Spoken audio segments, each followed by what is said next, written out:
So if you've got horses that want to meet you at the gate and kind of crowd you at the gate, and you have a hard time getting them off of you, one way you can solve this problem, see, solving problems, if you solve a problem a certain way, you might fix the problem for the moment, but you might create another problem. And so if you've got horses that really want to crowd you at the gate and just got to be saying hello and pushing over the gate at you, you can, beat them off with a stick if you wanted to.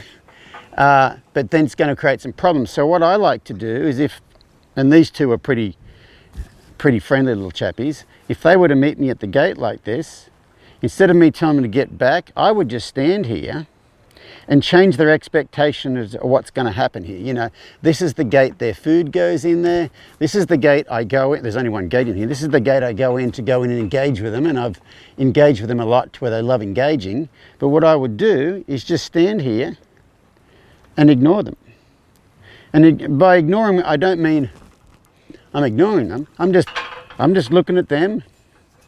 They want to try and say hello, they can try and say hello. What you want to do is stand far enough back away from the gate where they can't reach you, they can't make you move.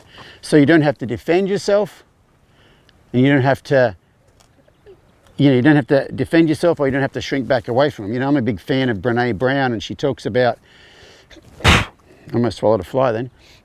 She talks about in situations, don't shrink back, don't puff up, just hold your sacred space. And so using this gate like this, you don't have to shrink back when they stick their head through, and you don't have to puff up and tell them to get off you. You could just wait, just hold your sacred space. And, depending on your horse, it might take 20 minutes the first time.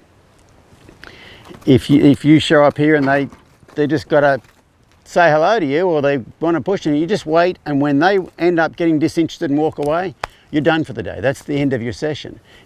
All you ever try and do is balance a horse up. Like if you've got a horse that you go in the pasture and they run away, well, you want to spend lots of time going in the pasture, sit in a chair, read a book. Change their expectation of what you're going to do when you get there. And these ones that want to come up and push on the gate because their expectation is you're going to come in and catch them, you're going to come in and feed them, just have them think when you show up, it might not mean anything. And you can see, just in this little bit of time I was talking, they were kind of putting their head through the fence like, hello, hello, hello, hello.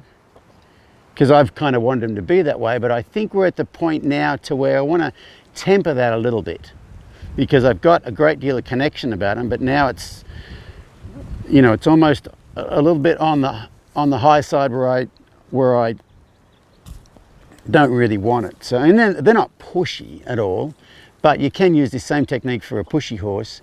Is don't get into a pushing match with them.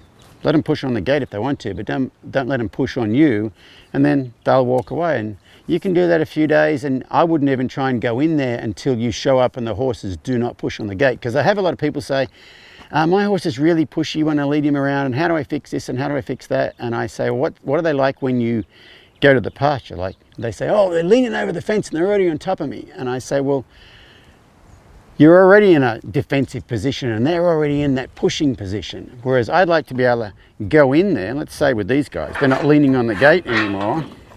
I'd like to be able to go in here and they're not all over the top of me right here. I'm not defending myself right now. They might come up and say hi, or they might bite each other too. They might come up and say hi, hello, how's it going? But I'm not keeping them off of me. And so it's all about just balancing up too much, too little. There's nothing wrong with a horse wanting to, hey kids, there's nothing wrong with a horse wanting to engage with you, but too much of that is problematic, and too little of that is also problematic. So everything I'm trying to do, I'm trying to really try to keep them in the middle, and I'm trying to solve as many problems as I can without actually creating a separate problem.